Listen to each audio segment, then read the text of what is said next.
Dengan perang antara Israel Amerika Serikat melawan Iran bersama saya Adisti Larasati. Saudara, serangan gabungan Amerika Serikat Israel ke Iran masih terus dilancarkan. Seperti halnya Israel, militer Amerika Serikat merilis video peluncuran rudal.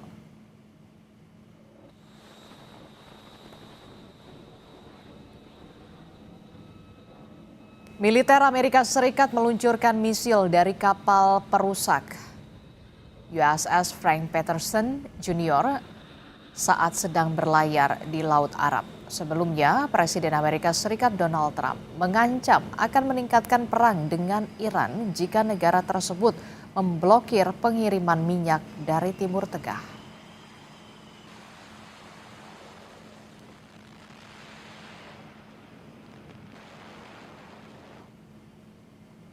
Pusat Komando Amerika Serikat juga merilis video saat Amerika Serikat berhasil menghancurkan peluncur rudal Iran pada Senin waktu setempat. Amerika Serikat mengklaim berhasil menghancurkan rudal-rudal Iran yang disiapkan secara tersembunyi untuk menyerang Amerika Serikat. Amerika Serikat memastikan akan terus mendeteksi rudal-rudal Iran yang tersembunyi dan langsung menghancurkannya. Trump mengancam akan meningkatkan eskalasi perang jika Iran terus membalas serangan.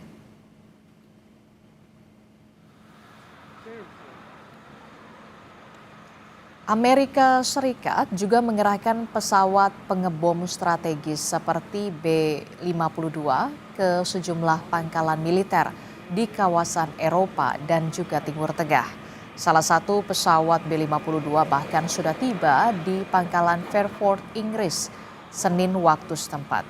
Kementerian Pertahanan Inggris mengatakan sejak akhir pekan lalu, Amerika Serikat mulai menggunakan pangkalan-pangkalan Inggris untuk operasi pertahanan khusus terhadap Iran. Pesawat seperti B-52 mampu membawa bom penghancur bunker dan berbagai senjata berat yang dirancang untuk menembus fasilitas militer yang dilindungi.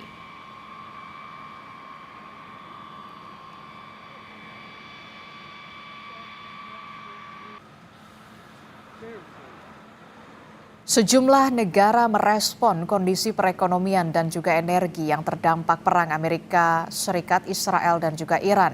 Perdana Menteri Pakistan Shehbaz Sharif menghentikan kegiatan sekolah selama 2 pekan dan memberlakukan 4 hari kerja dalam sepekan kecuali perbankan.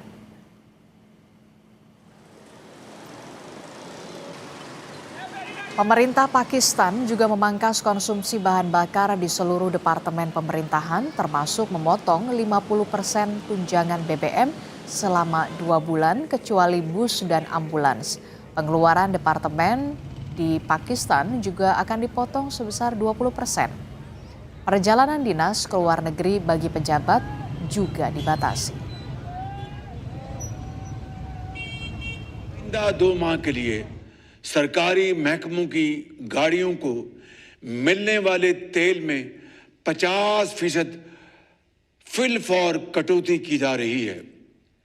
सरकारी और निजी शोबे में इंतहाई जरूरी सर्विसेज को छोड़कर यानी एसेंशियल सर्विसेज को छोड़कर बाकी तमाम जगहों पर 50%.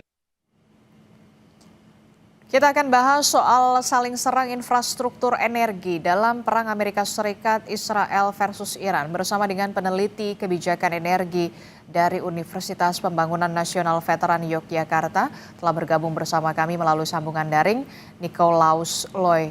Selamat pagi Pak Niko. Selamat pagi Mbak Adisti. Ya, Pak Niko, ini kan kalau kita lihat banyak sekali analis yang bilang infrastruktur energi seperti kilang, kemudian ada pelabuhan minyak dan juga tanker ini sebagai target bernilai tinggi dalam perang modern. Apakah kemudian menyerang fasilitas energi ini memang menjadi strategi untuk menekan lawan dari atau secara ekonomi, Pak Niko? Baik Mbak Adisti, pertama memang kita setuju bahwa serangan terhadap infrastruktur energi terutama minyak itu menjadi salah satu strategi perang yang terlihat di dalam konflik Iran, Israel dan AS saat ini ya. Pertama ada 2 tujuan sebenarnya yang hendak dicapai oleh tindakan menyerang fasilitas produksi minyak termasuk ke jalur pipa, kemudian menghambat jalur pelayaran di Selat Hormuz. Yang pertama adalah pihak lawan ingin meniadakan atau mencegah penggunaan pendapatan dari minyak untuk membiayai perang, misalnya untuk membeli senjata, mengimpor bahan bakar roket, kemudian dalam jangka panjang juga membiayai riset untuk pengembangan persenjataan itu. Itu yang pertama. Jadi ada upaya pertama untuk meniadakan sumber pembiayaan perang itu sendiri. Yang kedua, sebenarnya yang mau ditargetkan adalah meniadakan sumber pendapatan bagi pembiayaan pembangunan dan kesejahteraan di dalam negeri.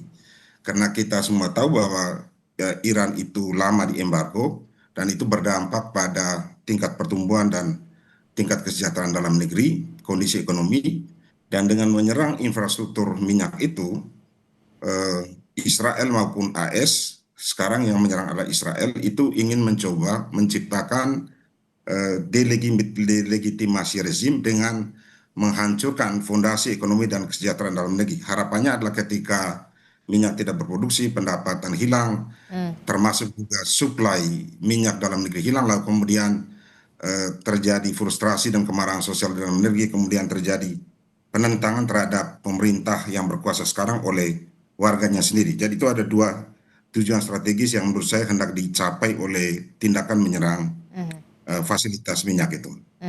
Oke, tapi begini, jika kemudian fasilitas ekspor minyak di kawasan Teluk ini terganggu atau rusak, apakah kemudian pasar energi global ini bisa langsung kemudian mengalami lonjakan yang signifikan begitu? Taruhlah harga minyak seperti yang pernah terjadi dalam beberapa konflik sebelumnya, Pak Niko.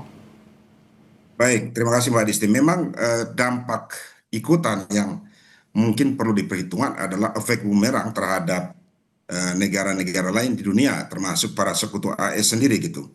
Ketika fasilitas minyak diserang, kita berhadapan dengan realitas dua hal. Pertama, saya sebut sebagai realitas geopolitik yang bersifat alamiah, yaitu bahwa Gusti Allah ini hanya menganugerahkan sumber daya minyak kaya hanya pada daerah-daerah tertentu, terutama Middle East dan North Africa ya. Ya, juga sejak lama daerah ini adalah daerah yang selalu semacam ada kutukan sumber daya alam dan terjadi konflik terus. Itu satu. Yang kedua, jalur pasokan minyak ini kemudian disalurkan mayoritas lewat laut dan melewati apa yang kita sebut sebagai choke points ya, selat-selat yang menjadi jalur strategis tetapi juga rentan terhadap konflik. Dua yang terbesar misalnya adalah Selat Malaka dan itu berhubungan dengan flashpoint di Laut Cina Selatan. Kemudian Selat Hormuz yang sekarang dipakai oleh Iran untuk menggunakan minyak sebagai blokade Selat Hormuz sebagai alat untuk mencegah ekspor minyak dari negara Teluk keluar. Dan dengan demikian kemudian kita akan melihat bahwa yang ketiga Texas Index ya, itu yang Amerika Utara dan Selatan gitu, dan Amerika Serikat itu naik semua di atas 100 US dollar, tetapi kemarin saya periksa dua indeks harga minyak ini, baik yang Brent maupun yang West Texas Index itu sudah turun pada angka sekitar 87 US dollar ya. Jadi tapi itu kena respons dugaan saya karena mereka pasar merespons terhadap pidato Presiden Trump bahwa perang akan segera selesai. Oke, jadi satu tambahan yang menyebabkan kenaikan harga adalah kenaikan harga biaya asuransi kargo gitu. Karena beberapa perusahaan asuransi global itu sudah tidak mau lagi memberi asuransi kargo karena perang, mengingat dampak real itu. Jadi kemudian perusahaan kargo minyak itu harus mencari asuransi lain dan dengan demikian biaya asuransi menjadi lebih mahal. Jadi kombinasi dari banyak faktor, yang alami maupun yang efek dari konflik sekarang. Oke, tapi kemudian yang jadi pertanyaan saya selanjutnya adalah begini, Pak Niko. Memangnya seberapa rentan sebenarnya fasilitas energi di Timur Tengah, baik itu di Iran maupun juga di negara-negara Teluk lainnya terhadap serangan rudal ataupun drone begitu. Karena kemarin kita lihat sempat juga Bahrain diserang begitu. Tapi jangan dijawab dulu Pak Niko, kami akan jeda dulu sejenak, jadi tetaplah bersama kami dalam Breaking News Kompas TV.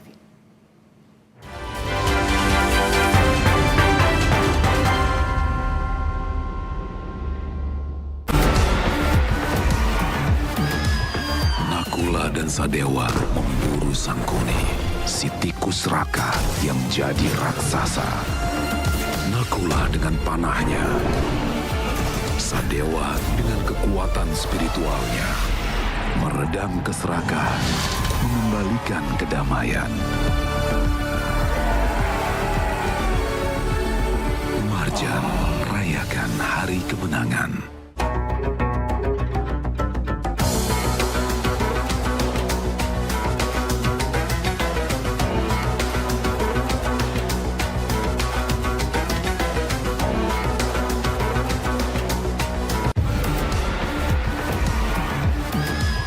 Nakula dan Sadewa memburu Sangkuni, si tikus raka yang jadi raksasa.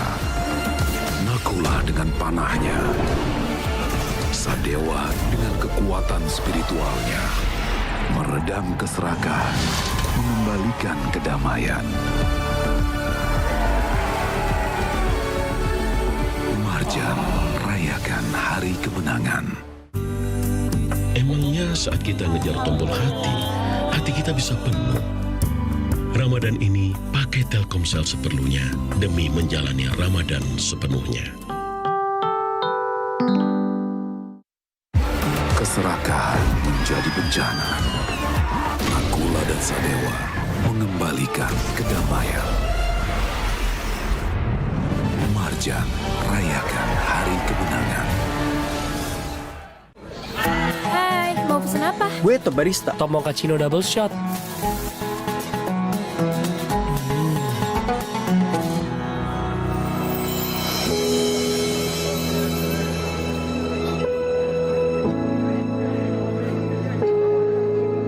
Berbagi itu ketika tangan kanan memberi, tangan kiri tidak perlu mengetahui. Dimulai dari secangkir Top Coffee, kita ciptakan momen berbagi dengan ketulusan hati dari Wings Food. Keserakahan menjadi bencana. Nakula dan Sadewa mengembalikan kedamaian. Marjan rayakan hari kemenangan. Pisang. Udah gak sabar makan Oreo ya? Gini caranya makan Oreo. Diputar, dijilat, dicelupin. Keserakahan menjadi bencana. Nakula dan Sadewa mengembalikan kedamaian. Marjan rayakan hari kemenangan.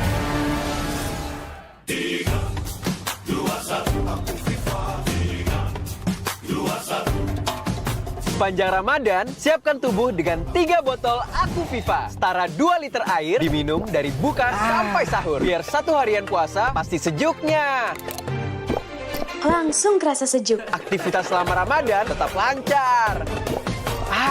Murni banget dengan Aku Viva. Siap jalani bulan kemenangan. Murni dan pasti sejuknya. Dari Wings Food. Keserakahan menjadi bencana. Nakula dan Sadewa mengembalikan kedamaian.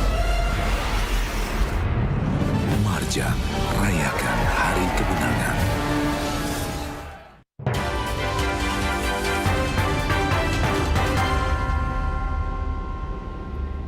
Melanjutkan perbincangan saya bersama dengan Pak Niko terkait dengan dampak dari perang Amerika Serikat, Israel versus Iran terkait dengan energi dan juga krisis global yang kemudian diharapkan tidak berkepanjangan begitu.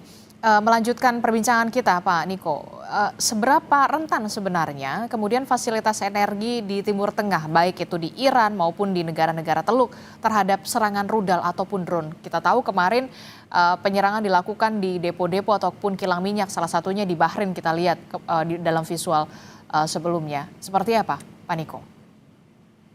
Baik, drone saya kira adalah satu instrumen perang yang mengubah sifat perang modern karena pertama dia sangat low cost dibandingkan misalnya dengan sebuah rudal yang harganya jutaan dolar gitu. Drone bisa diproduksi dengan harga $500.000 gitu misalnya, atau $50.000. Yang kedua dia mudah dioperasikan, sangat fleksibel, kemudian dia bisa dioperasikan secara otonom oleh kelompok-kelompok kecil, sehingga kemudian bagi saya ini kemudian menciptakan tingkat ancaman yang lebih iminen terhadap target-target energi termasuk kilang minyak. Karena bayangkan saja di dalam situasi di mana misalnya taruh saja Iran kemudian struktur komandonya itu hancur kena serangan terus-menerus, lalu terjadi desentralisasi sistem komando di mana misalnya pimpinan tertinggi militer mengatakan ya sudah unit-unit militer kecil boleh beroperasi secara otonom dengan menggunakan instrumen mobile, ya, truk dan kemudian peluncur mobile dan drone, maka kemudian tingkat ancaman terhadap serangan terhadap infrastruktur energi kemudian menjadi jauh lebih tinggi. Jadi dengan skala kerusakan yang mungkin meluas, sehingga kemudian target diperluas dari satu negara ke beberapa negara teluk yang selama ini mendukung, sebut saja mendukung AS di dalam perang melawan Iran. Dan efeknya akan jauh terasa di luar dari kawasan teluk, karena kita tahu bahwa kenaikan harga minyak itu akan menciptakan efek inflasi, sehingga minyak kemudian punya dampak yang disebut sebagai efek stagflator ya. Jadi ekonomi mandek karena harga minyak naik mendorong kenaikan biaya produksi di banyak negara. Kemudian kenaikan biaya produksi akan menurunkan produksi itu sendiri, biaya konsumsi naik, dan kita akan menyaksikan situasi di mana ekonomi tidak bertumbuh, tetapi harga-harga naik secara agregat gitu. Nah, ini menjadi bagi saya jangan sampai terjadi karena menjadi mimpi buruk mengingat ekonomi global yang sudah sangat saling tergantung satu sama lain ya. Sehingga kemudian efek penurunan pertumbuhan di satu negara akibat kenaikan harga minyak akan juga merambat ke negara lain dalam bentuk penurunan tingkat permintaan ekspor maupun penurunan investasi dan aspek lain dari ekonomi global gitu. Oke, ini menjadi keprihatinan dan juga sekaligus kewaspadaan tersendiri bagi negara-negara global begitu ketika memang serangan terhadap fasilitas energi masih terus terjadi sampai saat ini, besok dan juga seterusnya begitu ya sampai beberapa minggu ke depan yang menyebabkan kemudian kenaikan harga minyak dunia. Tapi yang jadi juga pertanyaan adalah begini, apakah kemudian dengan kondisi yang kemudian semakin menekan krisis begitu ya, krisis semakin bisa terjadi begitu, negara-negara besar apakah ada kemungkinan akan ikut terlibat untuk kemudian menjaga keamanan pasokan energi dunia? Baik, ada dua skenario yang mungkin terjadi bagaimana negara-negara besar terlibat di dalam upaya untuk menjamin pasokan energi dunia ya. Yang pertama, perang ini mungkin akan mengirim pesan dalam jangka panjang mengenai soal transisi energi. Negara-negara besar mungkin juga termasuk kita akan berpikir dalam jangka panjang bahwa sudah saatnya bauran energi harus lebih beragam, di mana peran minyak bisa diturunkan, lalu sumber energi baru dan terbarukan dinaikkan, sehingga kemudian goncangan eksternal di masa depan itu bisa diredam karena energi mixnya kemudian lebih beragam. Itu dalam jangka panjang. Nah, dalam jangka pendek, peran kedua yang saya duga akan dilakukan, terutama dilakukan oleh 39 negara anggota International Energy Agency yang memiliki apa yang disebut sebagai strategic petroleum atau cadangan minyak strategis sekitar 1,2 miliar barel gitu kan. Dan mereka punya cadangan sebagai anggota sekitar untuk 90 hari cadangan yang kemudian akan digunakan atau dilepas ke pasar ketika terjadi kelangkaan pasokan yang menyebabkan kenaikan harga minyak tingkat global. Ini sudah dilakukan beberapa kali, misalnya pada saat badai Katrina tahun 2005, kemudian perang saudara Libya di tahun 2011, kemudian pada tahun 2022 pada saat Rusia menginvasi Ukraina, negara-negara anggota International Energy Agency ini kemudian melepas pasokan ke pasar sehingga mampu meredam kenaikan harga minyak yang pada saat itu sudah bergerak mencapai $100 per barel. Jadi itu yang kedua. Yang ketiga, saya kira yang paling penting adalah sebaiknya mengontrol diri untuk tidak terlibat langsung di dalam konflik ini, tetapi kemudian menjaga stabilitas jalur pengiriman minyak yang juga riskan terhadap konflik. Misalnya bagaimana Cina di Indonesia, India, Jepang menahan diri sehingga kemudian tidak terjadi kegoncangan terhadap jalur penting di Selat Malaka yang kemudian akan menambah situasi krisis energi. Ya, saya kira itu. Oke, terakhir, apa yang bisa dilakukan oleh pemerintah untuk kemudian mengamankan dalam tanda kutip ya, mengamankan energi dalam hal ini adalah BBM. Kalau beberapa negara saja sudah kemudian melakukan efisiensi yang pengetatan yang begitu, ini salah satunya adalah ada kemudian ada Bangladesh yang menutup kampus, kemudian juga ada Filipina, Pakistan. Apa yang bisa dilakukan oleh pemerintah Indonesia untuk bisa menghemat? Ada dua strategi yang saya kira di dalam jangka pendek dan jangka panjang. Tiga sebenarnya. Pertama itu dalam jangka panjang, itu diversifikasi jenis energi. Proses transisi ini harus dipercepat, tapi itu tentu dampaknya baru dirasakan 5 atau 10 tahun mendatang. Tetapi yang kedua adalah diversifikasi sumber impor gitu. Kita tidak bisa lagi mengandalkan saja Timur Tengah karena 20-25% dari impor kita berasal dari Timur Tengah, sehingga kemudian perlu didiversifikasi sumber impornya, misalnya kemudian berpikir untuk membangun kerjasama dengan impor dari Afrika, tetapi tentu menjadi lebih mahal karena jaraknya lebih jauh. Oke, itu jangka panjang, tapi untuk jangka pendek?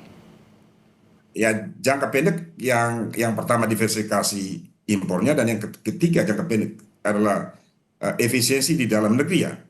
Sudah saatnya misalnya kita melakukan penghematan BBM.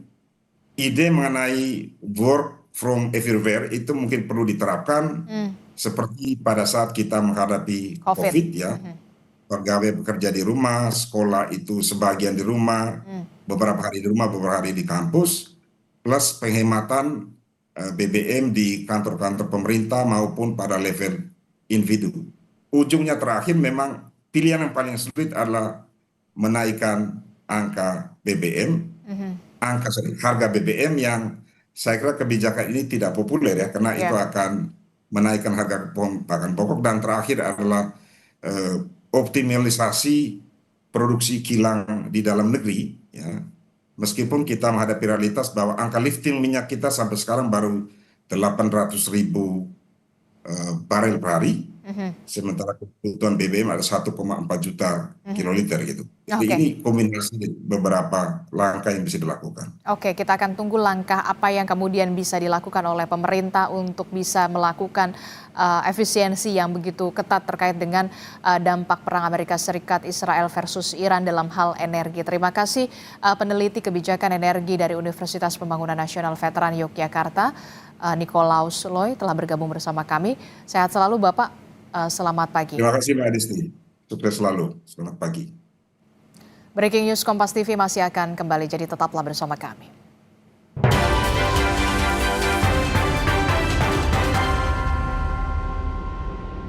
Dari 13 mineral esensial yang berkolaborasi dengan 13 vitamin. Kombinasi lengkap Renovit. Bekerja optimal menjaga stamina, daya tahan tubuh, dan percepat recovery.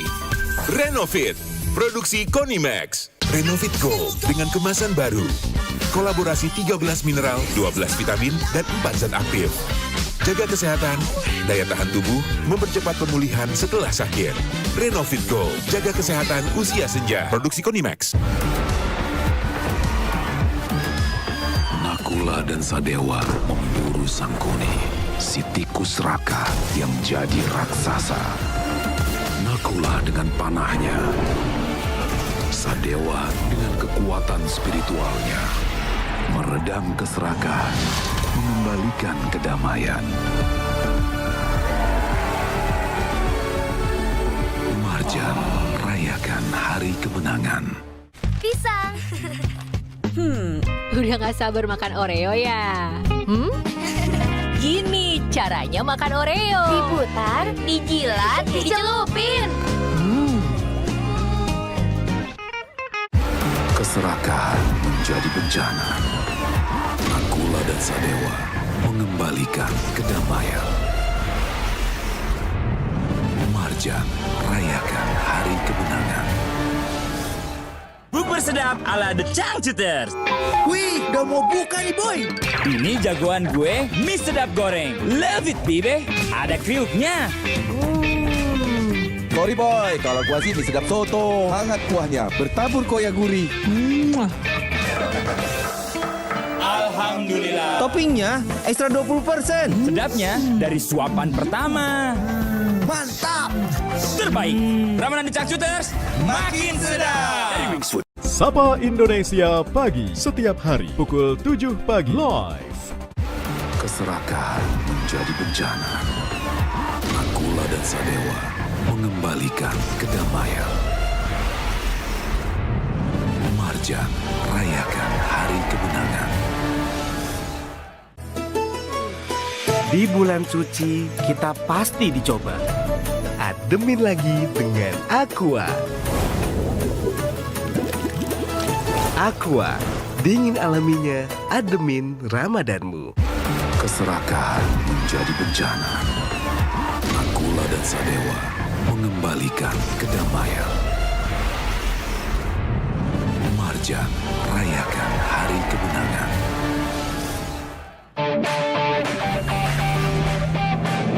Bagian terbaik saat berlibur bukanlah destinasinya, tapi momen kecil di perjalanan yang bikin liburan makin berkesan. Di Be Quick, kami memberikan servis maksimal hingga detail terkecil di mobilmu.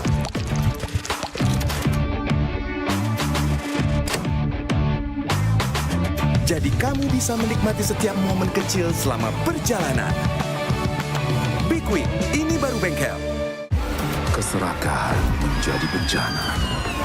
Nakula dan Sadewa mengembalikan kedamaian. Marjan, rayakan hari kemenangan. Cerita Rasa, Sabtu pukul 10:30 siang di Kompas TV. Keserakahan menjadi bencana. Nakula dan Sadewa mengembalikan kedamaian. Marjan, rayakan hari kemenangan. Menanti waktu rehat di siang hari dengan sejumlah informasi. KPK membenarkan pihaknya melakukan operasi tangkap tangan. KPK juga menyita sejumlah uang dalam mata uang rupiah. Mengikuti sumber berita yang selalu menginspirasi. Kreativitas tanpa batas ini ditunjukkan oleh sekelompok pengrajin ibu-ibu yang ada di kota Makassar. Kompas Siang, setiap hari pukul 11 siang, live di Kompas TV. Didukung oleh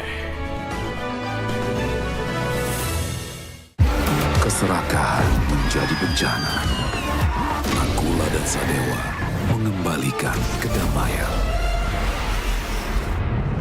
Marjan, rayakan hari kemenangan. Sesaat lagi Anda akan menyaksikan Kompas Update. Didukung oleh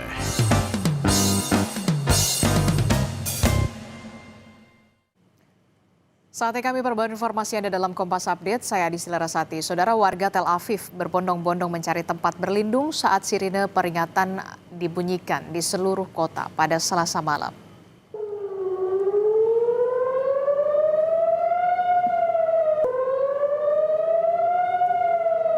Rekaman menunjukkan sistem pertahanan udara Israel mencegat rudal yang diluncurkan oleh Iran di hari ke-11 peperangan antara Amerika Serikat dan Israel. Sirine peringatan serangan udara dibunyikan memaksa warga Tel Aviv untuk berevakuasi dan berlindung dari serangan.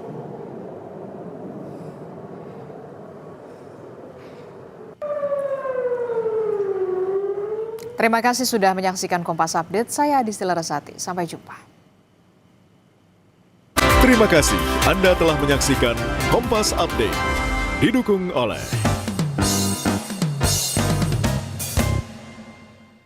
Baru Mama Lime Grade, pencuci piring dari tumbuhan, 100% food grade, inovasi baru Lion Jepang. Formula Natura Plant Essence dari tumbuhan alami dengan proses teknologi modern. Mama Lime Grade, efektif angkat lemak, membuat piring bersih kesan. Tangan tetap lembut. Mama Lime Grade juga efektif bersihkan kotoran dan bakteri di buah sayur. Buah sayur bersih higienis, aman, 100% food grade. Mama Lime Grade, pencuci piring dari tumbuhan. Pertama, 100% food grade. Lion.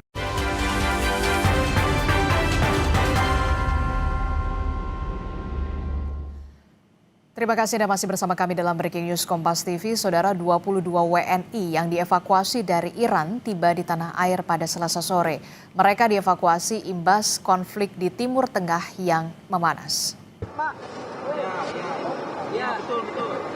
Didampingi Menteri Luar Negeri Sugiono, 22 WNI dari Iran ini tiba di Bandara Soekarno-Hatta, Tangerang, Banten pada Selasa sore. Ini merupakan kedatangan tahap pertama dari 32 WNI yang dievakuasi.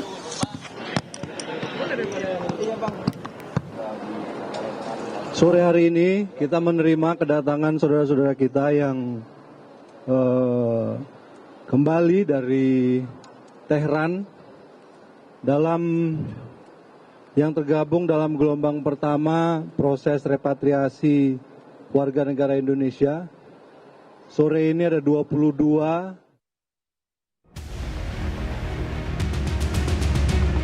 Presiden Amerika Serikat Donald Trump mensyaratkan perang melawan Iran akan segera berakhir.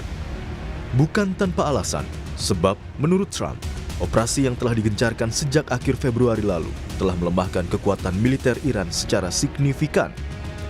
Berbicara di depan pertemuan anggota Partai Republik di Florida, Donald Trump bilang perang di Iran adalah semacam perang jangka pendek. Trump bahkan mengibaratkan perang di Iran sebagai perjalanan singkat pasukan Amerika Serikat di Timur Tengah. So with your help and hard work, we're making America great again, and we're doing it much faster than we thought, and it's better, stronger, and our country is doing really well. I mean, at a level that nobody thought. We took a little excursion because we felt we had to do that to get rid of some evil. And I think you'll see it's going to be a short-term excursion. How good is our military, right? Amazing. How good. Short-term. Short-term. Thank you. They're great. Sementara itu, Iran menyatakan siap perang habis-habisan setelah Amerika Serikat membuka opsi melakukan invasi darat Iran. Korps Garda Revolusi Iran siap berperang skala penuh dengan intensitas tinggi selama 6 bulan. Iran mengklaim rudal yang telah digunakan sebagian besar termasuk generasi pertama dan kedua diproduksi tahun 2012. Iran bahkan mengklaim belum menggunakan rudal yang telah diproduksi selama 10 tahun terakhir yang telah meningkat beberapa kali lipat. Dar taslihat ham dar راهبرد هم در تاکتیک ابتکار عمل ذراتخانه موشک‌های سنگین بالستیک کروز انواع پهباد و شناورهای تهاجمی متناسب با یک جنگ گسترده یک جنگ تمام عیار یک جنگ طولانی تامین شده. Menurut pakar hukum internasional Universitas Indonesia Hikmahanto Juwana, bisa jadi pernyataan Trump tersebut hanya untuk menenangkan bursa saham global. Hikmahanto menjelaskan, ada beberapa faktor yang akan memengaruhi jangka waktu perang, di antaranya dukungan publik dalam negeri, kemungkinan keterlibatan negara lain, serta reaksi dunia internasional dalam berbagai bidang selama perang berlangsung. Mungkin saja Presiden Trump melakukan narasi ini untuk menenangkan bursa, karena beliau ini sangat sensitif terhadap bursa. Dan bursa belakangan ini reaksinya negatif terhadap perang ini, terutama sekali dengan ketidakpastian adanya kapan perang ini akan berakhir. Ya, yang pasti adalah pertama kaitan dengan stamina ya, apakah itu logistik, rudal dan kemudian juga pasukan dan lain sebagainya. Yang kedua adalah dukungan dari publik dalam negeri, termasuk di sini juga ada masalah bursa dan lain sebagainya. Yang ketiga adalah kalau kita kaitkan dengan apakah perang ini akan diikuti oleh negara-negara lain yang akan masuk. Dan kemudian yang keempat, bagaimana reaksi dunia? Karena sekarang ini menciptakan instabilitas di berbagai negara atau potensi instabilitas karena demo-demo yang katakanlah mendukung salah satu pihak atau menentang pihak yang lain itu bisa berakibat pada pecahnya dunia. Tak lama sebelum menyatakan bahwa perang melawan Iran tidak akan berlangsung lama, Trump telah menyebutkan 4 target serangan ke Iran, yakni menghancurkan kemampuan rudal Iran, memusnahkan kekuatan angkatan laut Iran, memastikan Teheran tak memiliki senjata nuklir, dan memutus dukungan Iran terhadap kelompok bersenjata di luar negeri. Tim Liputan, Kompas TV.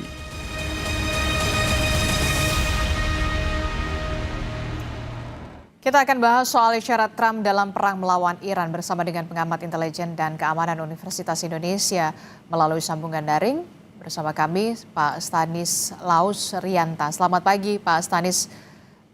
Selamat pagi Mbak. Ya, saya ingin tahu dulu, apakah ini menjadi strategi Iran untuk kemudian melumpuhkan lawan dengan menyasar atau menyerang fasilitas-fasilitas publik strategi, salah satunya yang kita tahu adalah depot BBM ataupun kilang minyak. Apakah ini menjadi strategi Iran untuk kemudian melumpuhkan lawan dari sisi ekonomi? Ya, sebenarnya yang diserang Iran kan pangkalan-pangkalan militer Amerika di beberapa negara di Timur Tengah. Itu strategi dari Iran untuk melemahkan Amerika yang melalui negara-negara proksinya menyerang Iran. Tapi ada senjata yang lebih berbahaya lagi sebenarnya yang dimiliki oleh Iran, yaitu menggunakan senjata ekonomi melalui Selat Hormuz. Jadi larangan-larangan termasuk pernyataan Iran akan membuka selat bagi negara yang mengusir duta besar atau diplomat Israel dan Amerika dari negara tersebut. Saya kira ini malah lebih membesar dampaknya dan akan membuat Amerika menjadi tertekan oleh negara-negara yang terdampak dari sikap Iran ini, karena dampak ekonomi ini sangat meluas, saya kira akan meluas dan bisa jadi malah akan menjadi yang lebih ampuh daripada senjata-senjata perang yang dimiliki oleh Amerika. Oke, termasuk juga pernyataan Trump yang mengisyaratkan bahwa peperangan di Timur Tengah yang menyasar Iran ini adalah perang dalam waktu singkat. Inikah yang kemudian menjadi isyarat juga bagi dunia untuk bisa mengembalikan lagi perekonomian, dalam hal ini adalah bursa ataupun energi yang kemudian kita tahu minyak dunia sempat tinggi harganya? Ya, ini kan bisa ditafsirkan dua hal. Yang pertama, memang siapapun pemimpin negara ketika dalam situasi perang ya harus menyatakan optimisme kepada masyarakat, kepada warga negaranya. Ini adalah semacam SOP standar bagi seorang pemimpin, memastikan bahwa akan menang, kemudian baik-baik saja. Itu SOP wajib saya kira. Tetapi di sisi lain ini juga dapat ditangkap sebagai Trump sebenarnya tidak mau berlama-lama, karena memang perang itu adalah aktivitas sepanjang sejarah yang paling menguras energi, yang paling menimbulkan korban, dan ini bencana kemanusiaan. Saya kira banyak tekanan terhadap Trump, dan kita tahu bahwa di negara Amerika sendiri Trump tidak seutuhnya didukung untuk perang ini. Bahkan pernyataan beberapa anggota Senat mengatakan ini adalah perangnya Trump, bukan perangnya Amerika. Saya kira ini menjadi tekanan tersendiri bagi Trump untuk segera mengakhiri ini, dan tentu saja sebagai kepala negara yang besar, dia tidak mau misalnya menghentikan perang dengan kesan bahwa Amerika kalah. Maka menggunakan narasi-narasi yang menunjukkan bahwa perang berakhir dengan kemenangan Amerika. Kalau kita lihat di negara Iran sebenarnya kan belum ada tanda-tanda bahwa mereka akan tunduk pada Amerika, seperti pengangkatan pemimpin yang baru. Ini adalah pemimpin yang secara simbolis dia adalah perlawanan terhadap Amerika, karena keluarganya, ibunya, adiknya itu menjadi korban dari perang tersebut. Jadi ini saya kira ada sesuatu yang dimiliki oleh Iran tapi tidak dimiliki oleh Amerika, yaitu ideologi. Jadi pemimpin ini adalah pemimpin ideologi yang pasti akan dukungannya kuat. Sementara Trump itu di perang ini justru kurang kuat mendapatkan dukungan dari warga negaranya sendiri. Kalau dari segi kekuatan sendiri, bagaimana kekuatan dari masing-masing pihak. Iran kita tahu berdiri sendiri walaupun memang ada beberapa negara yang kemudian juga mendukung di belakang begitu ya, tanpa harus terlibat secara langsung. Salah satunya adalah Rusia dan juga Cina. Sementara kita tahu di sisi lain di pihak lawan ada Amerika Serikat dan juga Israel yang kemudian juga ada kontribusi juga Inggris di dalamnya dan juga Perancis. Bagaimana Anda melihat kekuatan militer dari masing-masing pihak ini? Ya, kita lihat data saja. Global Air Power mengatakan bahwa Amerika pada peringkat nomor 1, sementara Israel pada peringkat 15 dan Iran pada peringkat 16. Beda tipis dengan antara Israel dengan Iran. Lalu Cina dari Rusia ada peringkat 2 kalau tidak salah. Nah, menariknya sebenarnya kan kemarin di media ada kabar bahwa Donald Trump itu berkomunikasi dengan Putin membahas tentang perang ini. Ini apakah sinyal menunjukkan sinyal apakah Rusia jangan membantu Iran atau sinyal yang lain. Tetapi komunikasi ini saya tangkap bahwa Amerika sudah membuka diplomasi, bukan menggunakan senjata lagi tapi membuka diplomasi. Ini tanda bahwa sebenarnya Amerika pun ingin mengakhiri perang gitu loh. Dan kalau kita lihat bentuk serangan-serangan Amerika itu sudah menyisir 3 hal penting. Pertama, kalau perang itu pasti yang disasar pertama adalah pemimpinnya. Ini sudah dilaksanakan oleh Amerika. Tetapi ternyata belum cukup. Akhirnya diseranglah pangkalan-pangkalan militer dari Iran. Dan ini ternyata juga belum cukup untuk melemahkan Iran. Akhirnya terakhir ada diserang depo-depo BBM milik Iran. Biasanya kan pemimpinnya, kemudian tentaranya, kemudian logistiknya. Nah, tetapi sampai diserang ini pun belum cukup. Jadi perlu ada serangan-serangan lain, makanya didatangkan pesawat baru yang transit di pangkalan udara Inggris untuk melakukan serangan di bunker-bunker ini. Saya kira ini berbagai riset sudah dikeluarkan, tetapi itu bisa dihitung sebenarnya. Misalnya berapa jumlah rudal Amerika, misalnya kita hitung rudal Amerika misalnya 5.000 misalnya dipakai sehari 100, itu akan maksimal hanya 50 hari, itu pun tidak semuanya dipakai. Misalnya dipakai hanya 70%, maka sebenarnya perang itu dengan menggunakan rudal bisa sekitar 30 hari. Makanya Trump sejak pertama kan mengatakan sekitar 4 minggu perang itu. Tapi jika masih ada perlawanan, ini bisa panjang itu. Makanya tidak ada semacam belum nampak invasi ke negara Iran. Karena kalau misal terjadi invasi, ini sangat merepotkan. Iran mempunyai kekuatan di situ. Sebenarnya saya melihat bahwa Iran sengaja membuka front itu karena kalau Amerika datang itu akan sangat direpotkan sekali oleh Iran. Kita tahu bahwa tentara Iran bukan hanya sekedar tentara dengan senjata dan kemampuan militer, tapi dia mempunyai ideologi yang cukup kuat. Oke, kelebihan dari Iran adalah soal ideologi yang cukup kuat dan juga termasuk juga kesatuan di antara pemimpin dan juga masyarakatnya ya, warganya. Itu yang kemudian juga menjadi kelebihan dari Iran. Tapi kemudian yang jadi pertanyaan saya, ketika memang sudah mulai ada tekanan dari dunia, dari global, begitu. Taruhlah kemarin kita sudah melihat Putin menelpon Trump, ada potensi untuk diplomasi ke sana, begitu. Apakah kemudian sikap Trump ini akan nantinya melunak atau kemudian masih ada upaya-upaya lain yang akan dilakukan atau strategi-strategi lain yang akan dilakukan Amerika Serikat dan juga Israel untuk menyerang Iran? Nanti jangan dijawab dulu, Pak. Nanti kita akan jeda dulu, usai jeda kami kembali.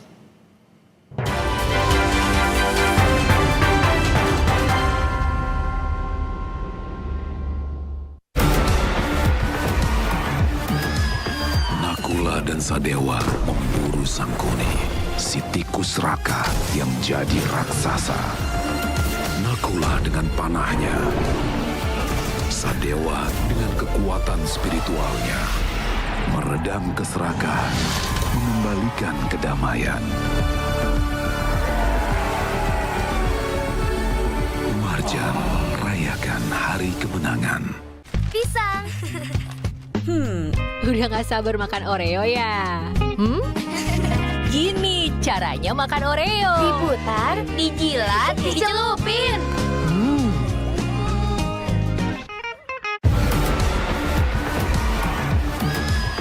Nakula dan Sadewa memburu Sangkuni, si tikus Raka yang jadi raksasa.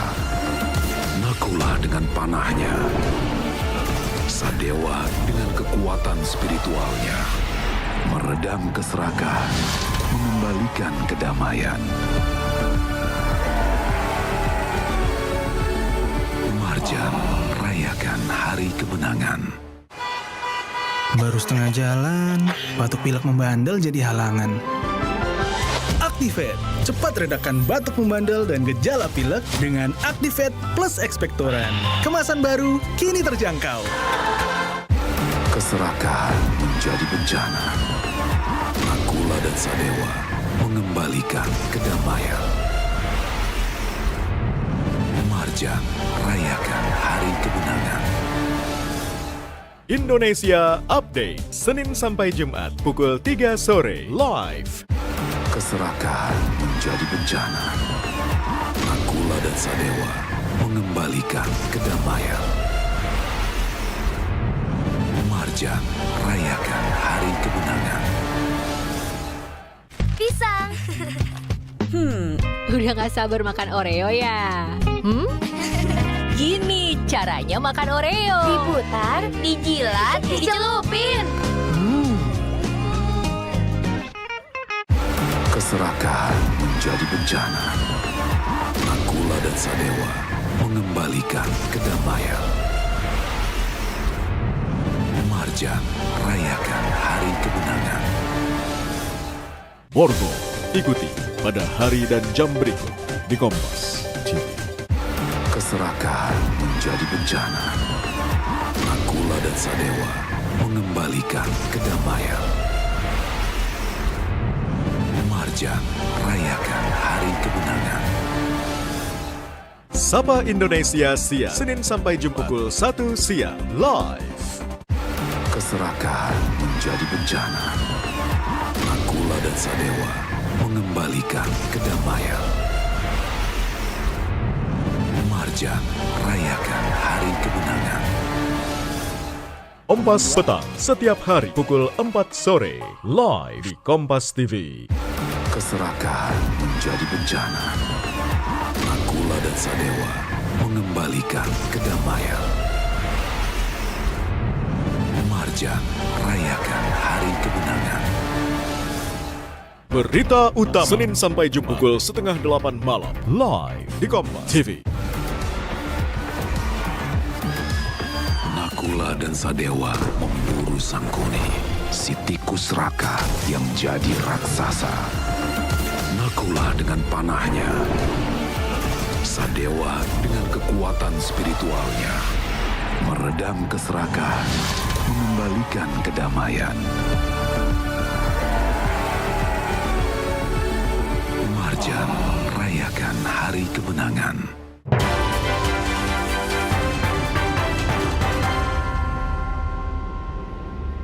Terima kasih Anda masih bersama kami dalam Breaking News Kompas TV. Saudara, kita masih membahas soal bagaimana isyarat Trump dalam perang melawan Iran bersama dengan pengamat intelijen dan juga keamanan Universitas Indonesia melalui sambungan daring bersama dengan Pak Stanislaus Rianta. Pak Stanis, melanjutkan pertanyaan saya tadi sebelum break. Ini kan kita tahu ya, beberapa waktu lalu Presiden Rusia Vladimir Putin menelpon dari Presiden Amerika Serikat Donald Trump begitu. Ada pembahasan yang kemudian cukup rahasia yang kemudian dilakukan antara keduanya. Adanya tekanan dari beberapa negara, tidak hanya dari Rusia, mungkin juga ada beberapa negara lainnya. Apakah ini bisa melunakkan Trump untuk mengurangi atau setidaknya menghentikan peperangan, atau kemudian Anda melihat ada strategi lain yang kemudian akan dilakukan oleh Trump setelah ini? Ya, kalau kita melihat pola kepemimpinan Trump ini kan unik ya, orangnya unik.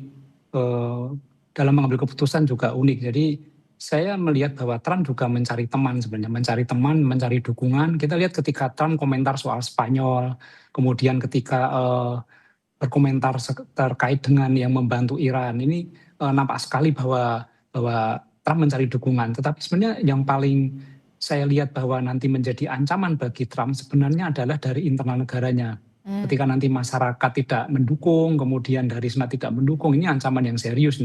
Makanya Trump meyakinkan kepada pendukungnya bahwa perang ini tidak akan lama. Sebenarnya itu bentuk kekhawatiran Trump karena sudah ada bentuk penolakan, bentuk resistensi dari warga negara Amerika Serikat ini terhadap perang ini. Dan berbagai cara dilakukan. Makanya Trump harus mencari teman. Semakin banyak negara yang mendukung, itu akan menjadi kekuatan dia meyakinkan kepada warga negara Amerika bahwa perang ini adalah benar sesuai dengan tujuan Amerika. Saya kira sudah mengarah ke situ. Tapi Trump mungkin sedikit mengabaikan bahwa Iran punya senjata yang lebih besar lagi yang dampaknya bisa menjangkau seluruh dunia. Itu adalah senjata ekonomi yang melalui blokade Selat Hormuz. Ini sangat signifikan saya kira, sampai bisa mengkoreksi harga minyak mentah dunia yang dari sekitar 90 menjadi 120 per barel. Ini sangat signifikan sekali. Apalagi dengan suasana seperti ini, ketika nanti harga minyak dunia naik, kemudian terkoreksi naik, pasti akan dampaknya kemana-mana. Itu dari sisi minyak, belum dari sisi logistik, infrastruktur, industri yang lain. Ini sangat signifikan untuk akhirnya mengkoreksi tingkat nilai ekonomi yang sangat berbahaya bagi dunia lain, bagi negara lain. Dan ini pasti akan menjadi pemikiran dari warga Amerika sendiri. Dan Trump pasti akan mempertimbangkan ini, tetapi tidak mungkin bagi sekelas Trump, sekelas kepala negara Trump menyerah begitu saja atau menghentikan perang begitu saja. Jadi pasti kemungkinan akan ada bargaining, saya lihat akan ada bargaining dengan negara-negara lain atau apapun itu untuk menunjukkan bahwa oke, berhenti, tetapi dia tidak dianggap sebagai negara yang kalah. Dan Iran juga pasti tidak mau seperti itu. Kemungkinan besar justru bahwa masalah ekonomi ini yang akan menghentikan perang.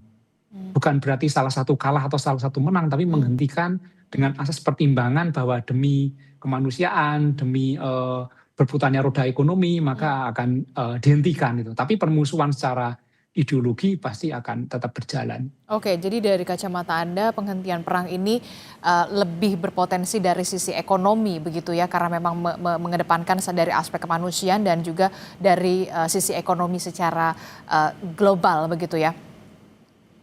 Ya, karena itu alasan yang tidak akan melukai salah satu pihak, tidak akan merendahkan satu pihak. Jadi kalau misalnya karena alasan perang, pasti akan muncul dendam, muncul sakit hati, atau tidak muncul ego dari masing-masing negara. Tapi kalau alasannya ekonomi, itu nanti orang ya udah berhenti dulu. Alasan ekonomi, alasan kemanusiaan itu mungkin akan lebih fair, dan sehingga bisa dilakukan mediasi atau pertemuan kedua negara. Walaupun pasti tuntutan dari Amerika adalah pergantian rezim.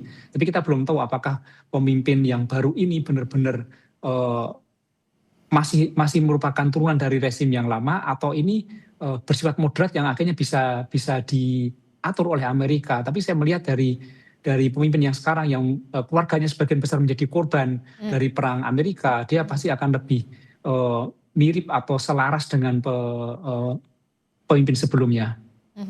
Oke, saya tertarik dengan soal bergen yang tadi Anda sebutkan. Kemungkinan bergen seperti apa yang nantinya akan dikedepankan dalam hal ini? Ya, ketika nanti dampak ekonomi ini juga sudah menyasar Amerika, kemudian menyasar negara-negara sekutu Amerika, pasti akan terjadi tekanan. Dan itu saya kira tidak akan lama terjadi jika perang itu terus dilakukan, dan bargaining dari sisi ekonomi ini pasti akan mudah dibaca atau mungkin mudah diterima oleh Trump, karena kita lihat latar belakang Trump adalah seorang pebisnis. Dan kalau kita lihat dari berbagai pemberitaan internasional, memang ini sudah mulai terjadi. Jadi tinggal tunggu waktu saja. Dan saya kira itu menjadi jalan yang baik untuk mengakhiri perang ini, bukan dari aspek siapa menang siapa kalah, tetapi dari aspek untuk menjunjung tinggi kemanusiaan dan perdamaian dunia, dari aspek mempertimbangkan aspek ekonomi ini. Oke, nanti kita akan bahas lagi lebih dalam lagi dalam Breaking News Kompas TV bersama dengan pengamat intelijen dan keamanan Universitas Indonesia Pak Stanislaus Rianta, bersama dengan rekan saya nanti selanjutnya Niputu Trisnanda. Jadi tetaplah bersama kami dalam Breaking News Kompas TV.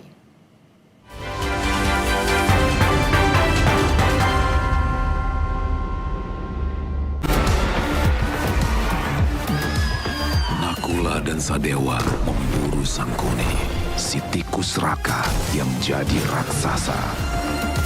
Nakula dengan panahnya, Sadewa dengan kekuatan spiritualnya, meredam keserakahan, mengembalikan kedamaian. Marjan rayakan hari kemenangan. Pisang. Udah gak sabar makan Oreo ya? Gini caranya makan Oreo. Diputar, dijilat, dicelupin. Keserakahan menjadi bencana. Nakula dan Sadewa mengembalikan kedamaian. Marjan rayakan hari kemenangan. Sapa Indonesia di Kompas TV. Keserakahan menjadi bencana. Nakula dan Sadewa mengembalikan kedamaian. Marjan rayakan hari kemenangan.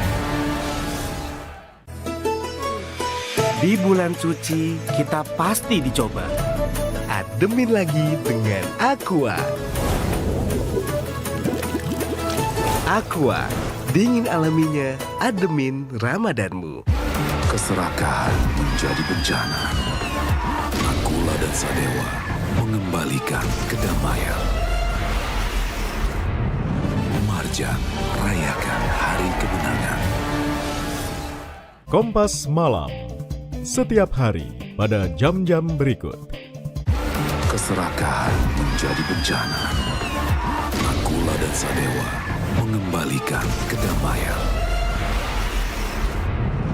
Marjan rayakan hari kemenangan. Dipo, investigasi setiap Senin pukul 8:30 malam.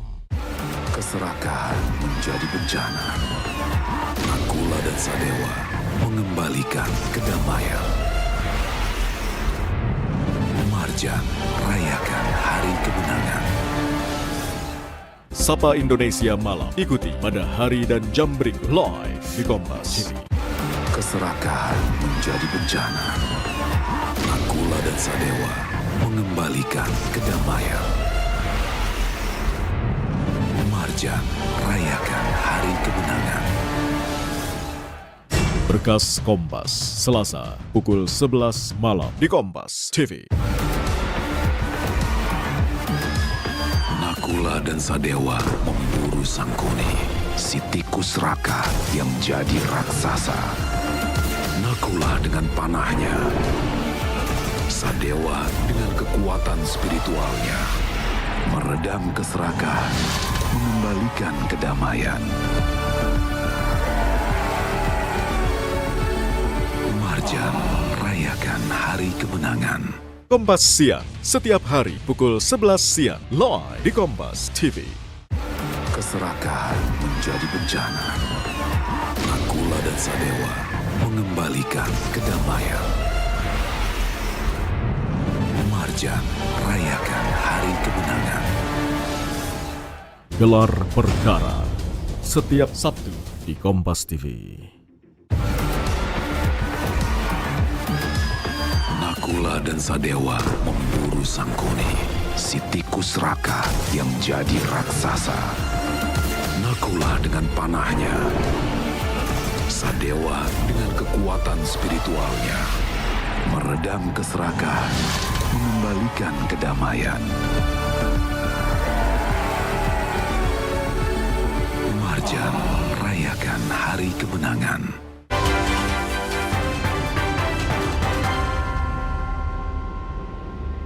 Anda menyaksikan Breaking News Kompas TV, Saudara, bersama saya, Niputu Trisnanda. Saudara, kita akan melanjutkan pembahasan mengenai ketegangan yang ada di Timur Tengah, khususnya antara Iran, Israel, dan juga Amerika Serikat. Sudah masih bergabung bersama Breaking News Kompas TV, pengamat intelijen dan keamanan Universitas Indonesia, Stanislaus Rianta. Mas, kita lanjutkan diskusinya. Tadi Anda bilang bahwa sebetulnya perang ini ada kemungkinan justru bahkan Amerika Serikat ingin perang ini segera selesai begitu ya, karena Trump juga punya kepentingan di dalam negeri, dia tidak mendapatkan dukungan. Anda melihat sebetulnya ada potensi perang ini meluas bahkan sampai ke Indo-Pasifik begitu dan kemudian berdampak pada Indonesia? Kalau secara langsung saya kira tidak, secara langsung terjadi perang fisik saya kira tidak. Tapi kalau perang di dunia maya di Indonesia sudah terjadi nih. Ada yang mendukung Amerika, ada yang mendukung Iran itu. Sayangnya terbelah menjadi dua seperti itu.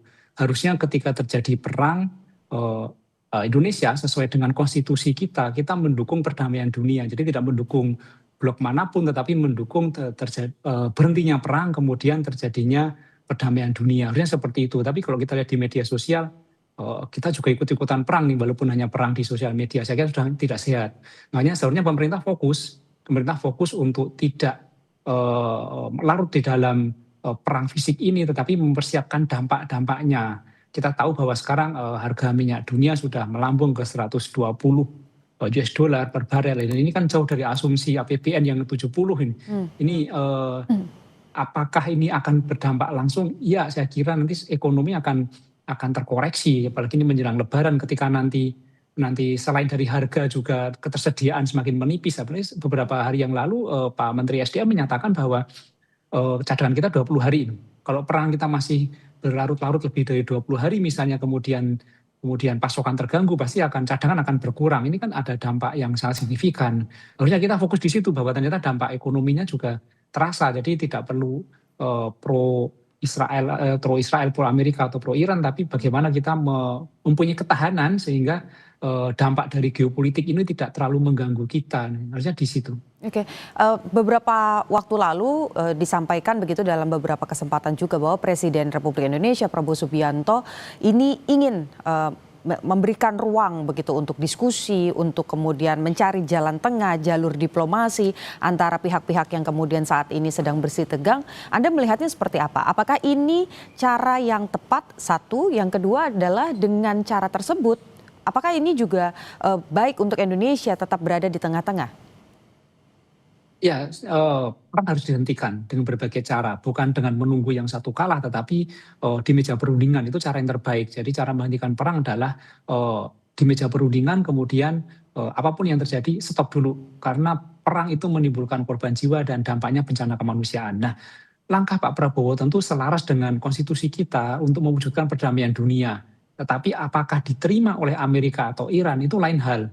Saya kira ketika Iran juga mempunyai intensi yang cukup kuat untuk melakukan balasan, kemudian Amerika juga punya intensi yang cukup kuat untuk melakukan serangan, ini akan sulit untuk ditengahi hanya oleh satu pihak, misalnya Indonesia gitu. Jadi saya kira perlu pihak yang lebih kuat. Jadi misalnya Pak Prabowo juga menggalang negara-negara lain untuk mendorong terjadinya mediasi. Saya kira itu bisa sedikit melunakkan hati Amerika dan Iran.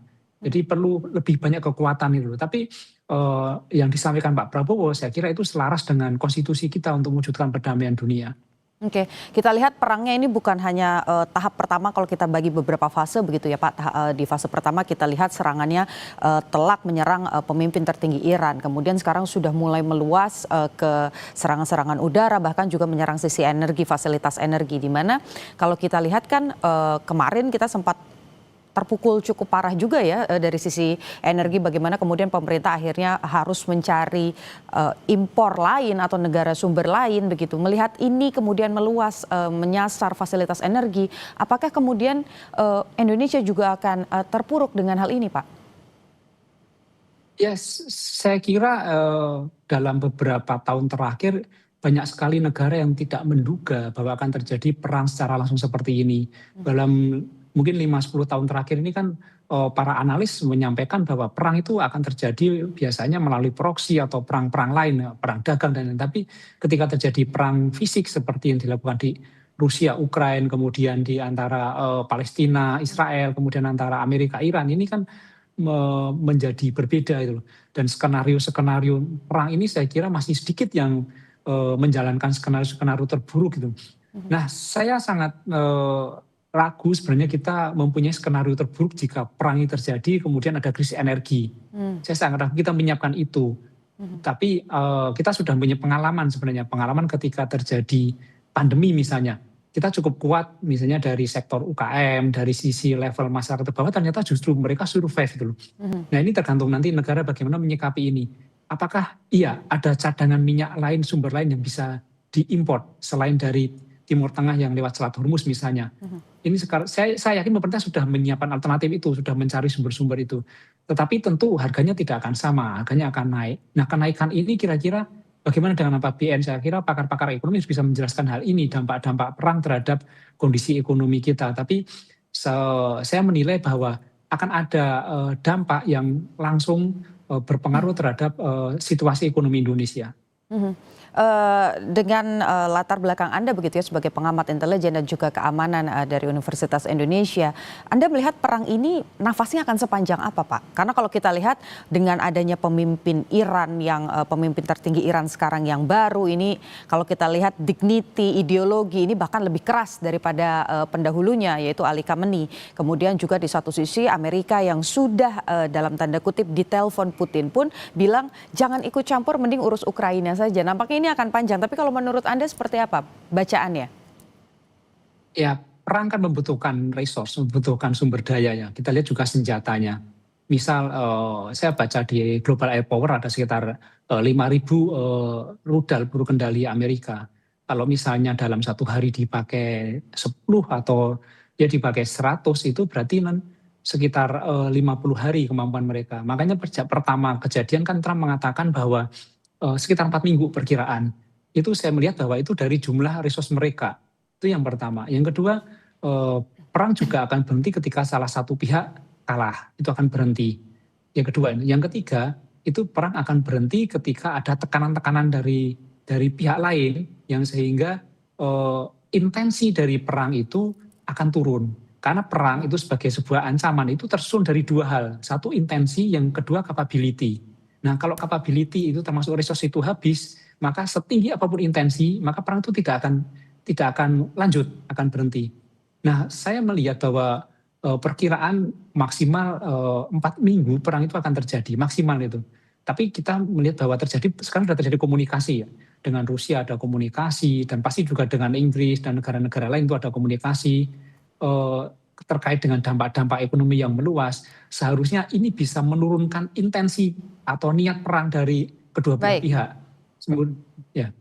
Oke, baik, artinya memang perang ini nampaknya nafasnya masih panjang. Indonesia walaupun tidak secara langsung begitu ya terlibat dalam ketegangan ini, kita harus mempersiapkan banyak hal termasuk soal ketersediaan energi dan juga hal-hal lain yang sifatnya adalah persiapan terburuk. Kita harap pemerintah punya itu dan kita kawal juga terus sama-sama. Ini nantinya larinya akan seluas apa atau yang paling harus berhasil dijawab sebetulnya adalah kapan perang ini selesai. Terima kasih pengamat intelijen dan juga keamanan Universitas Indonesia, Stanislaus Rianta sudah bergabung dalam Breaking News Kompas TV.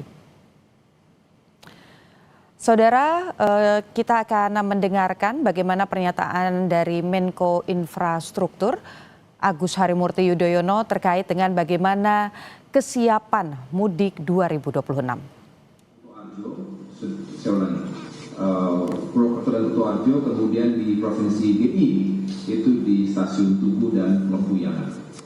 Sedangkan untuk bandar udara, kita juga harus memastikan karena banyak yang juga lintas pulau, maka perjalanan didominasi dari Bandara Soekarno-Hatta menuju kota-kota lain dan tentunya bisa dilihat di sini bandara asal yang berwarna kuning dan bandara tujuan seperti sebelumnya.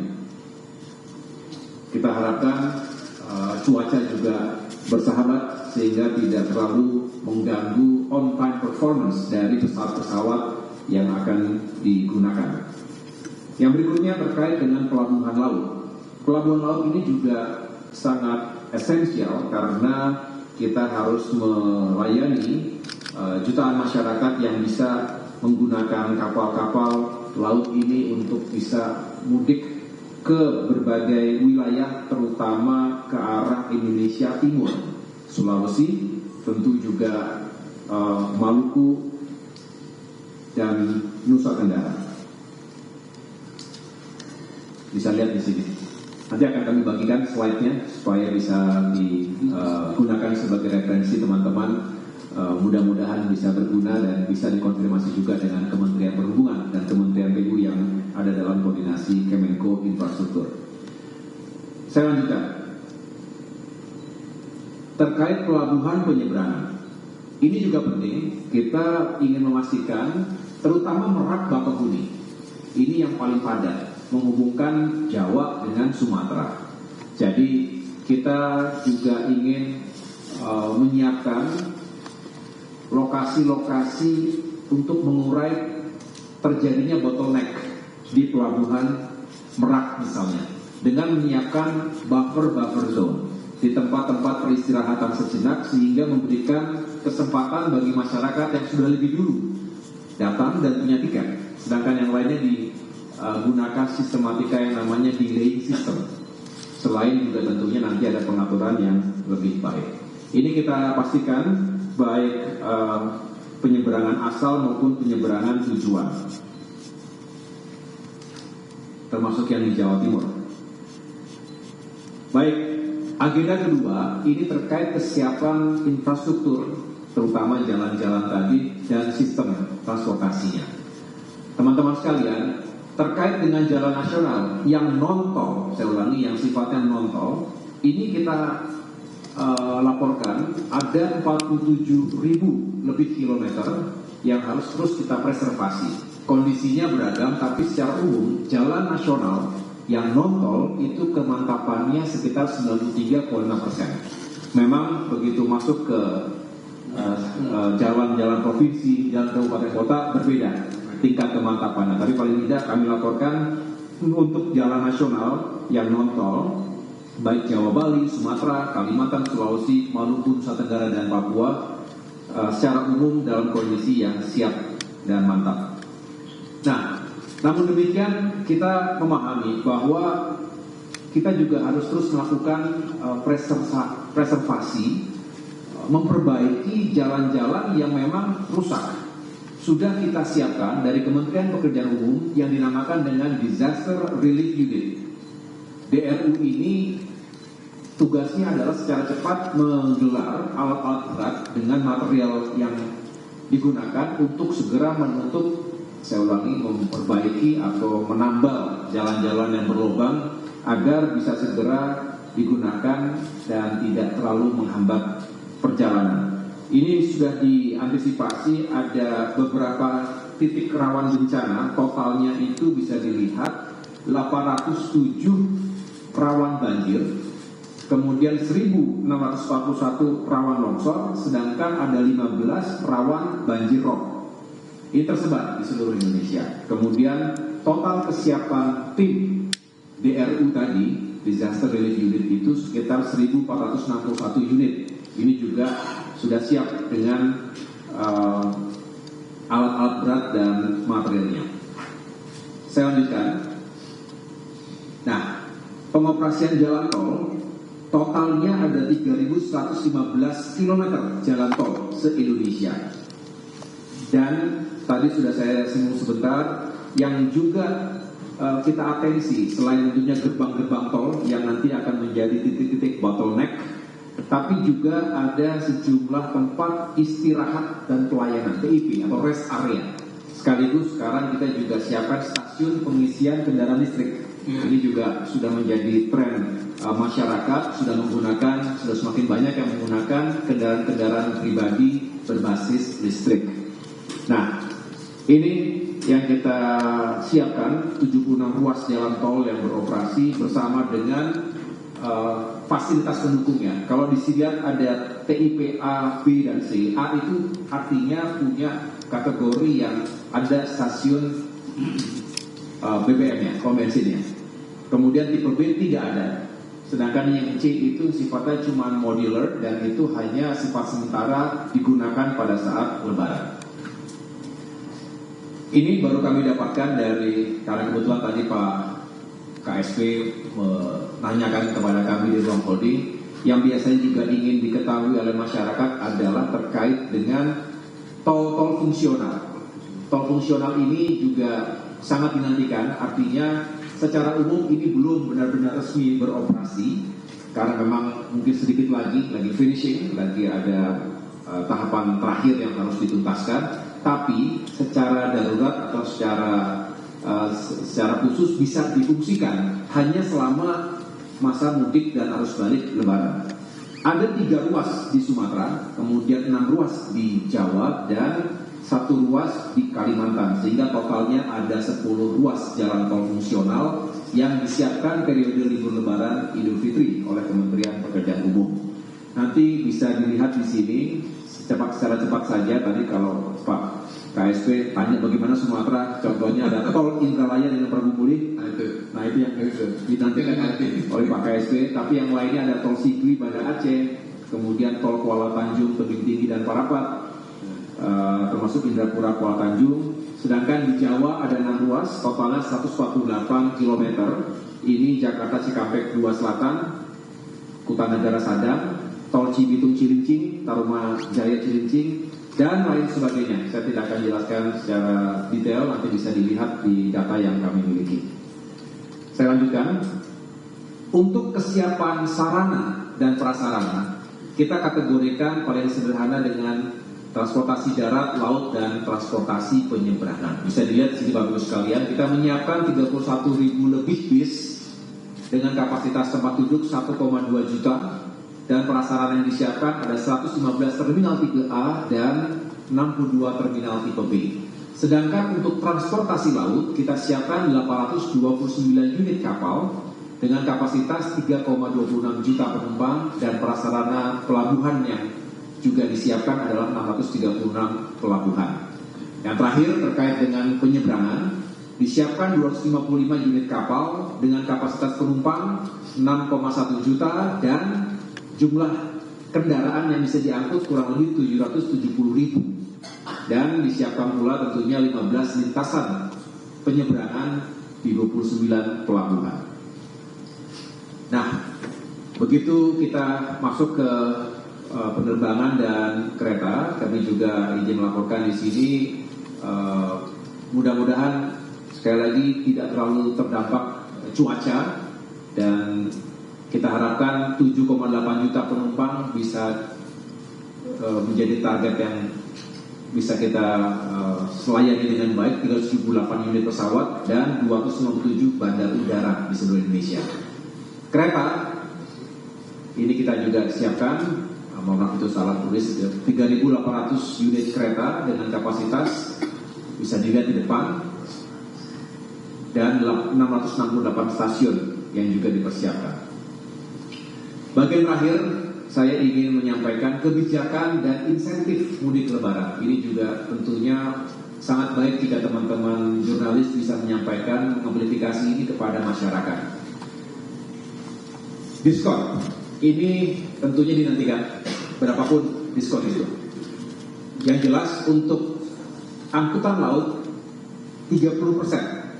Sebesar 30% diskonnya kelas ekonomi di seluruh trayek kapal PSO Pelni. Ini berlaku selama 26 hari, 11 Maret hingga 5 April 2026 ini. Targetnya 445.534 penumpang. Sedangkan diskon kereta api juga sebesar 30% untuk seluruh kereta api ekonomi di luar dari yang non-penugas. Saya ulangi, non-penugasan. Ini 14 Maret hingga 29 Maret, jadi 16 hari masanya, dengan target 1,2 juta penumpang. Yang terakhir, diskon angkutan udara ini bisa kita tambah lagi.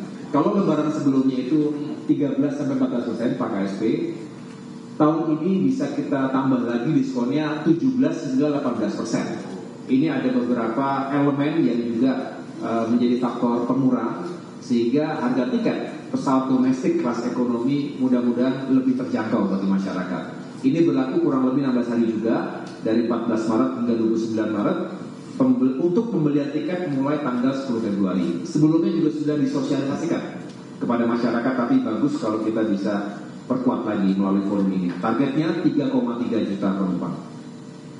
Sedangkan diskon tarif angkutan penyeberangan, ini 14 pelabuhan penyeberangan ASDP menerapkan 100% diskon jasa ke pelabuhan, atau setara jika agregat, jika di tarif terpadunya kurang lebih 21,9% untuk masa tanggal 12 hingga 31 Maret. Ini bisa dilihat tentu sekali lagi Merak Bakahuni, Ketapang Gilimanuk, Kayangan Poto Tanto, dan lain sebagainya. Mudah-mudahan ini juga memberikan keringan bagi masyarakat. Bapak Ibu dan teman-teman sekalian, untuk tarif pada ruas jalan tol selama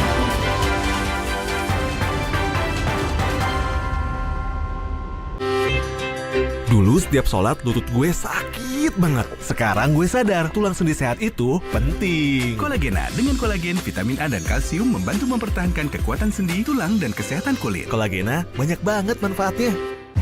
Keserakahan menjadi bencana. Nakula dan Sadewa mengembalikan kedamaian. Marjan rayakan hari kemenangan. Baru setengah jalan, batuk pilek membandel jadi halangan. Activate, cepat redakan batuk membandel dan gejala pilek dengan Activate Plus Expectorant. Kemasan baru, kini terjangkau. Keserakahan menjadi bencana. Nakula dan Sadewa mengembalikan kedamaian. Marjan rayakan hari kemenangan. You ever try something and like, wow, that's Miseda. Pertama coba, oh, this hits. Ini pilihan saya. Sedap banget. It's a world-class noodle that brings people together. Just one slurp and you'll get it. It's great. Good? It's everything you want in a noodle. Bold aroma, rich taste in every slurp.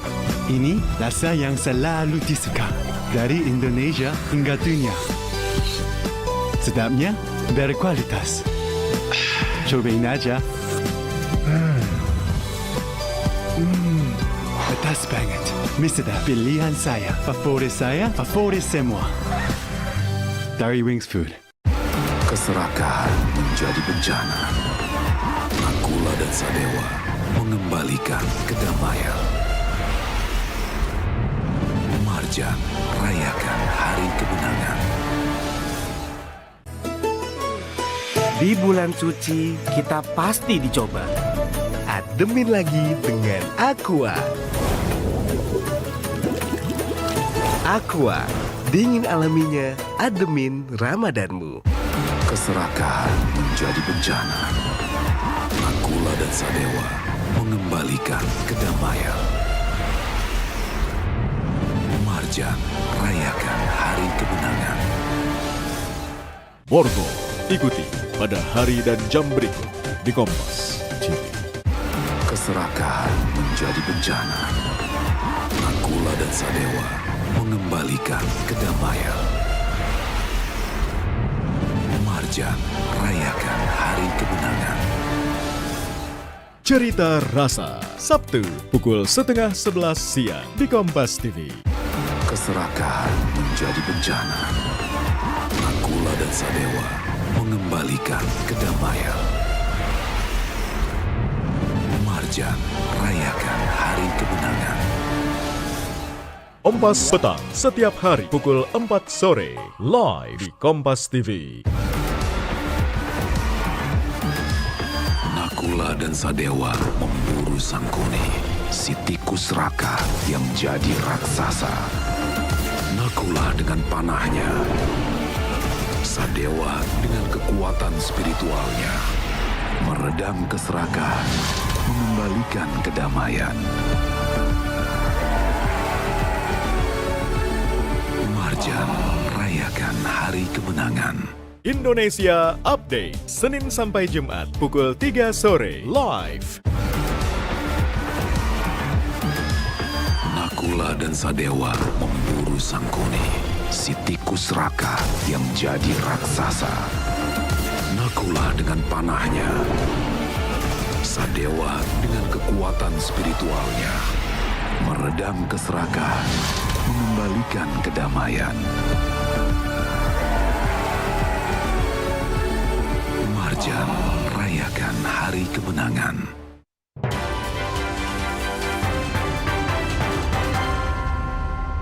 Dengan Ya saudara, tadi kita baru saja mendengarkan pernyataan dari Menko Infrastruktur dan Pembangunan Kewilayahan Agus Harimurti Yudhoyono bersama juga dengan Menteri Koordinator bidang lain yakni Pratikno yang juga menyampaikan bagaimana persiapan dan kesiapan mudik Lebaran 2026. Seluruh upaya sudah dilakukan mulai dari kesiapan jalan, pelabuhan sampai dengan bandara, termasuk juga penyiapan diskon di semua lini laut, kereta api ekonomi, angkutan udara ekonomi dan juga di penyeberangan, di mana diskon akan dimulai pada 14 Maret 2026. Informasi lainnya saudara berkaitan dengan persiapan mudik akan disampaikan dalam program Kompas Siang yang akan hadir sesaat lagi. Saya Niputu Trisnanda saudara, terima kasih, sampai jumpa.